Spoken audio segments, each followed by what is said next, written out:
Hello दोस्तों, कैसे हैं आप सब। आप सभी को याद प्यार एवं नमस्ते। दोस्तों, आज आप इस वीडियो में बंध के प्रकार एवं उसके लाभ के विषय में जानेंगे। दोस्तों, हठ योग के ग्रंथों में बंधों का उल्लेख मिलता है। बंध एक अंतः शारीरिक प्रक्रिया है जिसका अर्थ है रोकना, बांधना। बंध के द्वारा शरीर के आंतरिक अंगों की मालिश होती है। जमा हुआ रक्त प्रवाहित होने लगता है जिससे शारीरिक स्वास्थ्य में प्रगति होती है।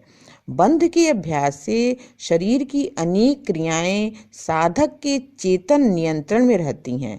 प्राणायाम करते समय बंधों का उपयोग किया जाता है। इन बंधों के अभ्यास से शारीरिक स्वास्थ्य के साथ साथ मानसिक एवं आध्यात्मिक शक्ति भी बढ़ती है।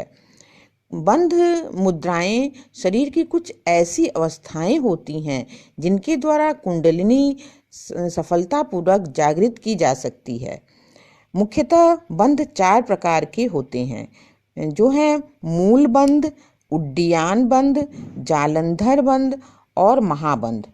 इन सभी बंधों का अभ्यास किसी योग प्रशिक्षित एवं अनुभवी शिक्षक के मार्गदर्शन में ही किया जाना चाहिए। तो पहला बंध है मूल बंध। मूल बंध को सिद्धासन में बैठकर करना सबसे अधिक उचित रहता है। इस बंध को करने से कब्ज दूर होता है, भूख लगती है, शरीर का भारीपन दूर होकर आलस्य दूर होता है। इसके निरंतर अभ्यास से बवासीर की समस्या ठीक हो जाती है और मूत्र, जननेंद्रियां, उत्सर्जन तथा यौन संबंधी समस्याएं भी दूर होती हैं। इस बंध का अभ्यास करते समय मन में यह भावना करनी चाहिए कि हमारे शरीर का भारीपन दूर होकर आलस्य का नाश हो रहा है। दोस्तों, मूल बंध का अभ्यास करने से मूलाधार चक्र जागृत होने में भी बड़ी सहायता मिलती है। दूसरा बंध है उड्डीयान बंध। इस बंध को सुखासन या पद्मासन में बैठकर करना चाहिए, या सुखासन या पद्मासन में बैठकर करना ये ज़्यादा उचित होता है। ये पेट में स्थित आंतों को पीठ की ओर खींचने की क्रिया को उड्डीयान बंध कहते हैं। पेट को ऊपर की ओर जितना खींचा जा सके उतना खींचकर उसे पीछे की ओर चिपका देने का प्रयत्न इस बंध में किया जाता है। इसे मृत्यु पर विजय प्राप्त करने वाला भी कहा गया है। जीवनी शक्ति को बढ़ाकर दीर्घायु तक जीवन स्थिर रखने का लाभ उड्डीयान बंध से मिलता है। आंतों की निष्क्रियता दूर होती है, उदर से संबंधित रोग दूर होते हैं, वात, पित्त, कफ की शुद्धि होती है और सुषुम्ना नाड़ी का द्वार खुलता है और स्वाधिष्ठान चक्र में चेतना आने से वह थोड़े से श्रम से ही जागृत होने योग्य हो जाता है। उड्डीयान बंध में पेट को फुलाना और सिकोड़ना पड़ता है। सामान्य आसन में बैठकर मेरुदंड सीधा रखते हुए बैठना चाहिए और पेट को सिकोड़ने फैलाने का क्रम चलाना चाहिए। ऐसा बार बार करना चाहिए। साथ ही मन में यह भावना करनी चाहिए कि पेट के भीतरी के अवयवों का व्यायाम हो रहा है और इसकी सक्रियता बढ़ रही है।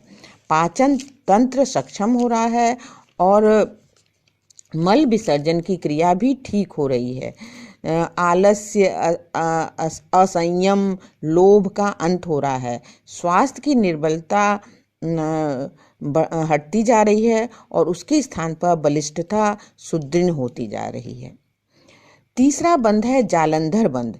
इस बंध को किसी भी सुखासन में बैठकर करना उचित होता है।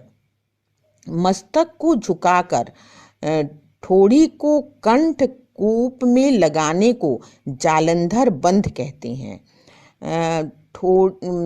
अर्थात कंठ में जो पसलियों के जोड़ पर गड्ढा है उसे कंठकूप कहते हैं।